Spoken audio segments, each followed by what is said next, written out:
C section जो है doctor खुद कर देती हैं, वो जस्ट पैसे ज्यादा बटोरने के लिए, टाइम जो है वो बचाने के लिए जो वो सी सेक्शन जो है वो कर देती हैं। सिजेरियन सेक्शन एक बहुत बड़ा मेजर प्रोसीजर है जिसके असरात मरीज पे बहुत बुरे पड़ते हैं। ये एक ऐसी मिथ है और इस तरह की बहुत सारी मिथ्स को आज हम डिकोड करेंगे। मैं हूं डॉक्टर सादिया मुमताज और आप देख रहे हैं गायनी टॉक्स। सबसे पहले तो मैं इस मिथ को इसको क्लियर करना चाहती हूँ कि सी सेक्शन कोई बहुत बड़ा मेजर प्रोसीजर है। No, it's not a major procedure. Major surgical procedure की जो ड्यूरेशन होती है, टाइम ड्यूरेशन, वो 2 घंटे से ज्यादा होती है। उसमें ब्लड लॉस जो है वो आपका 2 से 2.5 लीटर से भी ज्यादा लॉस होता है। जबकि अगर आप सिजेरियन सेक्शन को देखें तो उसका स्किन टू स्किन टाइम जो है that is around 40 to 45 minutes. यानी कि जब आपकी स्किन पे इंसिजन दिया गया है, सारी लेयर्स कटी, बेबी आउट हुआ, सब कुछ स्टिच हुआ, वापस हमने आके स्किन स्टिच की, तो इसमें अराउंड 40 to 45 मिनट्स लगते हैं। So it's not a major procedure. हाँ, पेशेंट के इन और आउट होने में जरूर 1 आवर या 1.5 आवर लग सकता है, लेकिन जो प्रोसीजर इटसेल्फ है वो हमारा 40 to 45 सेकेंड्स का होता है। नेक्स्ट पॉइंट ये है कि इसके बारे में कहा जाता है कि नॉर्मल डिलीवरी में ब्लड लॉस कम होता है, जबकि सी सेक्शन में ब्लड लॉस बहुत ज्यादा होता है। तो ये भी एक बहुत बड़ी मिथ है। सी सेक्शन का ब्लड लॉस डिलीवरी के मुकाबले में सिर्फ 250 ml ज्यादा होता है। और अगर आप इस चीज पे देखें कि अगर ब्लड लॉस डिलीवरी पे होने पर आए तो उसमें भी 1.5 लीटर से ज्यादा हो जाता है। अगर जिन केसेस में पोस्टमार्टम हेमरेज होता है तो वो डिलीवरी में भी बहुत ज्यादा ब्लड लॉस हो जाता है। एक आम नॉर्मल सी स्पॉन्टेनियस डिलीवरी है उसमें और एक स्पॉन्टेनियस नॉर्मल सी सेक्शन है उसमें ब्लड लॉस का जो डिफरेंस है that is just 250 ml। C section में बहुत हैवी ड्रग्स दी जाती हैं जिसका बच्चे पे असर होता है और उसके बाद बच्चे पे उसके असरात रहते हैं और माँ को भी काफी देर तक होश नहीं आता क्योंकि उसको एनेस्थीसिया दिया जाता है। This is also a myth. Even के जनरल एनेस्थीसिया भी जब दिया जाता है तो एनेस्थीसिया देने के 5 मिनट के अंदर अंदर तक बेबी को हम आउट कर लेते हैं, तो बेबी को बहुत ज्यादा ड्रग नहीं जाती। और वैसे भी आजकल जनरल एनेस्थीसिया ऑब्सोलीट हो चुका है, हम स्पाइनल एनेस्थीसिया देते हैं। और स्पाइनल एनेस्थीसिया में आपकी रीढ़ की हड्डी में जो है एक इंजेक्शन लगाया जाता है जिसका इफेक्ट आपके बेबी को नहीं जाता और इवन कि आपकी अपनी पूरी बॉडी पे उसका इफेक्ट नहीं होता, आपकी लोअर हाफ जो होता है वो डिसेंसिटाइज होता है इसलिए कि आपको पेन फ्री किया जाए। एक और मिथ ये है कि इसमें जो हीलिंग होती है सी सेक्शन की वो बहुत डिलेड होती है। तो इसमें भी अगर आपकी नॉर्मल डिलीवरी हुई है और उसमें आपको स्टिचेस लगे हैं तो ऑब्वियसली उन स्टिचेस के हील होने में और सी सेक्शन के हील होने में सिमिलर डेज हैं। अगर जैसे नॉर्मली हम जो डिलीवरी के स्टिचेस लगाते हैं उनको हम आउट नहीं करते, लेकिन जो सी सेक्शन में स्टिचेस लगाए जाते हैं उनको हम 8th डे पे आउट करते हैं। तो जो डिलीवरी के स्टिचेस हैं वो भी 8th डे तक चलते हैं और 8th डे के बाद जो है उनकी प्रॉपर हीलिंग कंप्लीट होती है। नेक्स्ट एक जो पॉइंट आया जाता है कि जी सी सेक्शन हुए हैं, मेरे 2 सी सेक्शन है, 3 सी सेक्शन है, तो जी पेट बढ़ गया है। ट्रस्ट मी, पेट बढ़ने का सी सेक्शन से बिल्कुल कहीं कहीं दूर दूर तक कोई ताल्लुक नहीं है। पेट बढ़ने का और ताल्लुक जो है वो आपकी डाइट के साथ है, इसका ताल्लुक आपकी इमोबिलाइजेशन के साथ है, आपकी रूटीन जो लाइफ रूटीन है उसके साथ है और जो आपका डेली का हाउस होल्ड है।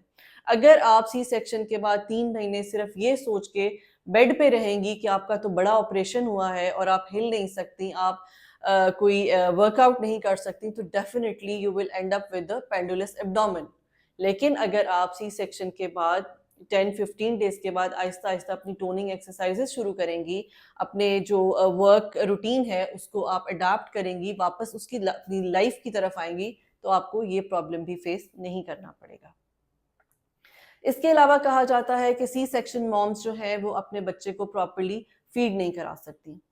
इसमें भी एक मिथ ये है कि जब सी सेक्शन होता है तो उसके बाद हम जो डोमेस्टिक हेल्प है, जो हमारी रिलेटिव्स हैं, उनको ही देखा गया है कि वो ही बच्चे को माँ की तरफ नहीं लेकर जाते, वरना ये एक ऑटोमेटेड सिस्टम है बॉडी का कि जैसे ही बच्चा सकलिंग स्टार्ट करता है तो ब्रेन को स्टिमुलस जाता है कि अब इसका काम शुरू हो गया है, तो ब्रेन ऑक्सीटोसिन रिलीज होता है ब्रेन से और उसके बाद जो है आपकी मिल्क प्रोडक्शन और मिल्क इजेक्शन शुरू हो जाती है। लेकिन जब आप खुद ही डिले करेंगे तो उससे फिर ऑब्वियसली वो मिल्क जो है वो देर से आएगा। बल्कि अगर आप बेबी फौरन ही कोई 4 से 5 घंटे के बाद बच्चे को माँ की चेस्ट के साथ लगाते हैं, तो उससे एक तो ये होता है कि दूध जल्दी आना शुरू हो जाता है। सेकेंडली जो माँ का यूट्रस है वो बहुत जल्दी कॉन्ट्रैक्ट होना शुरू हो जाता है और जो ब्लीडिंग है, ब्लीडिंग की अमाउंट उसमें भी कमी आती है। एक और मिथ ये देखी गई है कि जो स्टिचेस हैं वो पेन बहुत ज़्यादा करते हैं। तो पेन का अगर मैं आपको ये बताऊँ कि एक तो ये पेशेंट के थ्रेशोल्ड पे बहुत ज़्यादा डिपेंड करता है और दूसरा the way you take it, इस पे बहुत डिपेंड करता है। आपकी डॉक्टर ने आपको एंटीबायोटिक्स दी होती हैं, उन्होंने आपको पेन किलर्स दिए होते हैं। अगर आप प्रॉपर टाइम पे वो अपनी दवाइयाँ नहीं लेंगे तो डेफ़िनिटली आपको पेन होगा। पेन किलर दिया ही इसीलिए जाता है कि ऑब्वियसली अगर आप देखें तो एक ब्रानुला भी जब पास होता है तो वो 2 से 3 दिन हर्ट करता है। लेकिन ये एक ऑब्वियसली ये एक प्रोसीजर है, चाहे वो डिलीवरी के स्टिचेस पे है या सी सेक्शन के स्टिचेस पे है, तो डेफिनिटली वो पेन करेगा। तो कम से कम 4 से 5 दिन आपको पेन किलर्स ज़रूर लेने पड़ते हैं ताकि आप वापस जो है एक तो आपकी पेन सेटल हो सके और आप आहिस्ता-आहिस्ता अपनी रूटीन को दोबारा से अडैप्ट कर लें। अब कुछ क्वेश्चंस जो है वो अराइज ये करते हैं कि आखिर क्यों आजकल जो है सी सेक्शन का जो रेट है वो पहले से बढ़ गया है। तो उसमें 2-3 फैक्टर्स हैं जो कि यूनिवर्सल फैक्टर्स हैं। उसमें सबसे बड़ा फैक्टर जो आता है वो है एज फैक्टर। आपने देखा है कि आजकल जो है लोग शादी के बाद 4 साल 5 साल तक जो है वो कॉन्ट्रासेप्शन करते हैं या कुछ लोगों की जिनकी शादी जो है वो डिलेड आजकल डिलेड मैरिजेस का भी एक वो है सिलसिला चल रहा होता है। तो जैसे-जैसे आपकी एज बढ़ती है ऑब्वियसली आपकी ability to cope up with things जो है वो कम होती जाती है। मेडिकल इश्यूज बढ़ जाते हैं, स्ट्रेस फैक्टर्स बढ़ जाते हैं, तो ये सब चीज़ें जो हैं ये रोल प्ले करती हैं आपकी सिज़ेरियन सेक्शन की रेट बढ़ाने में स्पेशली सेडेंटरी लाइफ़स्टाइल। बहुत ज़्यादा ये कॉन्सेप्ट है कि जैसे ही प्रेगनेंसी होती है या जिनको बहुत अरसे के बाद प्रेगनेंसी होती है, तो वो ज़्यादातर बेड रेस्ट को तरजीह देते हैं, जो कि जिसकी वजह से आपके सारे टिश्यूज़ जो हैं, उनकी लैक्सिटी कम हो जाती है and that all ends up in C section. And one another important reason is inability to bear pains. थोड़ी ही देर पेन्स आती हैं और उसके बाद जो है वो पेशेंट्स वो कहती हैं नहीं जी हम तो ये पेन्स नहीं ले सकते, we want to go for a C section. तो उसके हल के लिए भी मैंने पहले भी एक मैं वीडियो कर चुकी हूँ कि epidural analgesia is one of the miraculous inventions. जो लोग अफोर्ड कर सकते हैं और जो लोग इसको बेयर कर सकते हैं, मैं उनको एडवाइस करूंगी कि प्लीज आप अपनी लेबर बल्कि 9th मंथ में आप अपनी डॉक्टर से इसको जरूर डिस्कस करें to know about epidural analgesia. और अगर आपको लेबर में एपिड्यूरल एनाल्जेसिया दिया जाता है तो मोर देन 80% चांसेस ये होते हैं कि आप उसी में ही डिलीवर हो जाते हैं। गॉड फॉरबिड अगर कोई ऐसी सिचुएशन अराइज करती है कि जिसमें आपका सी सेक्शन करना पड़ता है, तो आपको कोई एडिशनल एनेस्थीसिया नहीं दिया जाता, बल्कि उसी एनेस्थीसिया में ही आपका सी सेक्शन हो जाता है। So again I will advocate for the epidural analgesia. ये वो 7 से 8 पॉइंट्स हैं जो मैं डिस्कस करना चाहती थी आप लोगों से, ताकि आप इस ये सिजेरियन मिथ से बाहर निकलें कि सिजेरियन शायद कोई एक बहुत बड़ी बला है या अगर ये हो जाती है तो बस आपकी ज़िंदगी ख़राब हो जाती है, आपकी बॉडी ख़राब हो जाती है। आप इसको एक रूटीन प्रोसीजर अगर लेंगे तो ऑब्वियसली आप इससे बहुत अच्छा कोप अप कर सकेंगे और आप बहुत जल्दी इसके जो इफ़ेक्ट्स हैं उससे बाहर आ सकेंगे। और एक सबसे इम्पोर्टेंट जो मिथ है जिसको मैं लास्ट में आपको बताना चाह रही हूँ वो ये है कि मोर देन 80% लोगों में ये पाई जाता है, कॉन्सेप्ट पाया जाता है कि सी सेक्शन जो है डॉक्टर खुद कर देती हैं। ज़रूरत नहीं होती, कोई ऐसी कंडीशन नहीं होती, लेकिन वो जस्ट पैसे ज़्यादा बटोरने के लिए या अपना टाइम जो है वो बचाने के लिए जो वो सी सेक्शंस जो है वो कर देती हैं।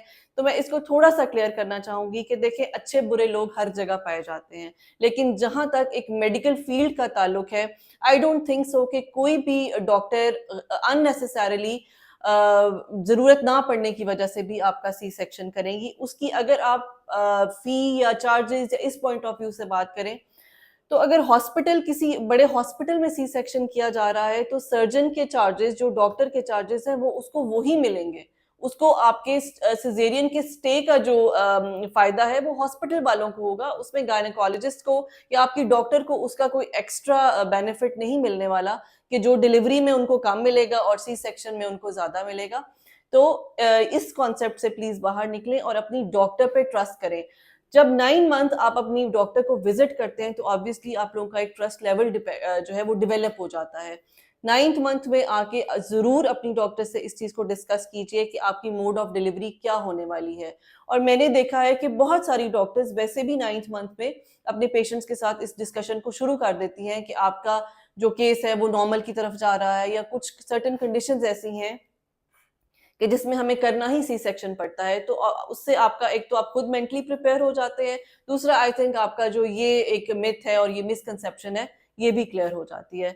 मैं इंशाल्लाह नेक्स्ट एक वीडियो ज़रूर इस पे करूँगी उन कंडीशंस पे जिन पे इलेक्टिव सी सेक्शन ही इंडिकेटेड होता है, और ये कि अगर आप चाहें कि इन इन कंडीशंस में नॉर्मल डिलीवरी की जाए तो वो आपके लिए कितना खतरनाक हो सकते हैं। इंशाल्लाह नेक्स्ट हम इस पे बात करेंगे। Thank you so much.